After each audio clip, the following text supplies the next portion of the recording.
10 மற்றும் 12ஆம் வகுப்பு பொதுத் தேர்வு அட்டவணையை அமைச்சர் அன்பில் மகேஷ் வெளியிட்டிருக்கிறார். மேலும் விவரங்களோடு செய்தியாளர் சங்கரன் நம்மோடு இணைகிறார். சங்கரன், வணக்கம். முழு தகவல்களை சொல்லுங்க. வணக்கம் பிரியவதனா. அதாவது அடுத்த ஆண்டு மார்ச் ஏப்ரல் மாதங்கள்ல நடைபெறக்கூடிய 10ஆம் வகுப்பு 12ஆம் வகுப்பு பொதுத் தேர்வு அட்டவணையை தற்போது அமைச்சர் வெளியிட்டிருக்கிறார். பல்வேறு முக்கியமான தகவல்களை தெரிவித்திருக்கிறார். ஏற்கனவே நாடு முழுவதும் சிபிஎஸ்இ பொதுத் தேர்வு அட்டவணை வெளியாகிவிட்ட நிலையில் தமிழகத்தில் இந்த பொதுத் தேர்வு எப்போது நடைபெறும், பாடவாரியான அந்த விவரங்கள் எல்லாம் எப்போது வெளியாகும் என்று மாணவர்கள் எதிர்பார்த்திருந்த நிலையில் தற்போது அட்டவணையை அமைச்சர் வெளியிட்டிருக்கிறார். அதன்படி 12ஆம் வகுப்பு பொதுத் தேர்வை பொறுத்தவரை வரக்கூடிய மார்ச் மாதம் 2ஆம் தேதி துவங்கி மார்ச் 26ஆம் தேதி வரை அந்த பொதுத் தேர்வுகள் என்பது நடைபெறுகிறது. அதே போன்று இந்த 12ஆம் வகுப்பு மாணவர்களுக்கான செய்முறை தேர்வுகள் என்பது பிராக்டிக்கல் எக்ஸாம் என்பது வழக்கமா பிப்ரவரி மாதத்துல நடக்கும். அதே மாதிரி இந்த முறையும் வரக்கூடிய பிப்ரவரி மாதம் 9ஆம் தேதி முதல் 14ஆம் தேதி வரை 12ஆம் வகுப்பு மாணவர்களுக்கான செய்முறை தேர்வுகள் நடைபெறுகின்றன. அதே போன்று தேர்வு முடிவுகள் வெளியாகும் தேதியையும் அமைச்சர் திரு அன்பில் வெளியிட்டிருக்கிறார். அதன்படி ஒரு தற்காலிகமான ஒரு டென்டேட்டிவ் டேட் என்று அறிவிப்பு வெளியிட்டிருக்கிறார். அதன்படி வரக்கூடிய மே மாதம் 8ஆம் தேதி 12ஆம் வகுப்பு மாணவர்களுக்கான தேர்வு முடிவுகள் என்பது வெளியாகிறது. 12ஆம் வகுப்பு பொதுத் தேர்வை பொறுத்தவரை கிட்டத்தட்ட ஒரு 7 லட்சத்திற்கும் அதிகமான மாணவர்கள் இந்த ஆண்டு பொதுத் தேர்வை எழுத இருப்பதாக தெரிவித்திருக்கிறார்.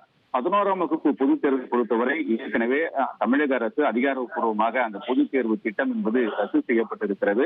அதனால் இந்த முறை 11ஆம் வகுப்பு மாணவர்கள் அனைவருக்கும் பொதுத் தேர்வு இல்லை என்பது குறிப்பிடத்தக்கது. அதே நேரத்தில் கடந்த ஆண்டுகளில் இந்த 11ஆம் வகுப்பு பொதுத் தேர்வு திட்டம் அறிமுகப்படுத்தப்பட்டதிலிருந்து கடந்த பொதுத் தேர்வு வரை எந்தெந்த மாணவர்கள் அரியர் வைத்திருந்தார்களோ, எந்தெந்த பாடங்களில் தோல்வி அடைந்திருக்கிறார்களோ அந்த பாடத்தில் மட்டும் தேர்வை எழுதுவதற்கு அந்த மாணவர்களுக்கு மட்டும் வாய்ப்பு அளிக்கப்பட்டிருக்கிறது. அதன்படி இந்த 11ஆம் வகுப்பு அரியர் மாணவர்களுக்கான தேர்வுகள் என்பது வரக்கூடிய மார்ச் 3ஆம் தேதி முதல் 27ஆம் தேதி வரை நடைபெறுகிறது. இவர்களுக்கான செய்முறை தேர்வுகள் வரக்கூடிய பிப்ரவரி 16 முதல் 21ஆம் தேதி வரை நடைபெறும் என்று அமைச்சர் அறிவித்திருக்கிறார். இவர்களுக்கான தேர்வு முடிவுகள் என்பது மே மாதம் 20ஆம் தேதி வெளியாகும் என்றும் அமைச்சர் தெரிவித்திருக்கிறார். 10ஆம் வகுப்பு மாணவர்கள் இவர்கள் தான் அதிக எண்ணிக்கையிலான மாணவர்கள் பொதுத் தேர்வு எழுதுகிறார்கள். ஒவ்வொரு ஆண்டும் சராசரியாக 9.5 லட்சம் மாணவர்கள் இந்த தேர்வு எழுதுகிறார்கள். தற்போதைய நிலவரப்படி ஒரு தற்காலிகமாக 8 லட்சத்துக்கும் அதிகமான மாணவர்கள் இந்த தேர்வு எழுத இருப்பதாக அமைச்சர் தெரிவித்திருக்கிறார். 10ஆம் வகுப்பு மாணவர்களுக்கான பொதுத் தேர்வுகள் வரக்கூடிய மார்ச் 11ஆம் தேதி துவங்கி ஏப்ரல் 6ஆம் தேதி வரை நடைபெறுகிறது. இவர்களுக்கான அந்த அறிவியல் பாடத்திற்கான செய்முறை தேர்வுகள் என்பது வரக்கூடிய பிப்ரவரி 23 முதல் 28ஆம் தேதி வரை நடைபெறுகிறது. இவர்களுக்கான தேர்வு முடிவுகள் என்பது மே மாதம் 20ஆம் தேதி வெளியிடப்படும் என்ற அறிவிப்பையும் அமைச்சர் வெளியிட்டிருக்கிறார். தமிழகத்தில் சட்டப்பேரவை தேர்தல் நடைபெற இருப்பதன் காரணமாக தேர்தல் ஆணைய அதிகாரிகளோடு அமர்ந்து பேசி விவாதித்து அதற்கு பிறகுதான் இந்த தேர்வு அட்டவணையை இறுதி செய்திருக்கிறோம் என்ற ஒரு தகவலையும் அமைச்சர் தெரிவித்திருக்கிறார். எனவே மாணவர்கள் இந்த தேர்வை உற்சாகத்தோடு தன்னம்பிக்கையோடு எதிர்கொள்ள வேண்டும் என்று தெரிவித்திருக்கிறார். 12ஆம் வகுப்பு பொதுத் தேர்வு பொறுத்தவரை அந்த பாடவாரியான அட்டவணையும் வெளியிடப்பட்டிருக்கின்றன. மார்ச் 2ஆம் தேதி முதல் நாள் திங்கட்கிழமை என்று தமிழ் உள்ளிட்ட மொழிப்பாட தேர்வுகள் நடைபெறுகின்றன. மார்ச் 5ஆம் தேதி ஆங்கில தேர்வு நடைபெறுகிறது. அதே போன்று மார்ச் 9ஆம் தேதி வேதியியல், கணக்கு பதிவியல், புவியியல் ஆகிய தேர்வுகள் நடைபெறுகின்றன. அமைச்சர் இந்த செய்தியாளர் சந்திக்கும் போது மேலும் ஒரு முக்கிய தகவலையும் தெரிவித்திருக்கிறார். 12ஆம் வகுப்பு மாணவர்களுக்கு அக்கவுண்டன்சி என்று சொல்லப்படக்கூடிய கணக்கு பதிவியல் பாடத்தில் கால்குலேட்டர் அனுமதிக்கப்படும் என்ற தகவலை தெரிவித்திருக்கிறார். மாணவர்கள் தரப்பிலிருந்து தொடர்ச்சியாக வந்த கோரிக்கையை ஏற்று இந்த வரக்கூடிய பொதுத் தேர்வில் கணக்கு பதிவியல் பாடத்தில் கால்குலேட்டர்கள் மாணவர்களுக்கு அனுமதி வழங்கப்படுகிறது. இதன் மூலமாக மாணவர்கள் அந்த பாட தேர்வை எழுதுவதில் மிகவும் ஒரு எளிதாக இருக்கும் என்பது குறிப்பிடத்தக்கது.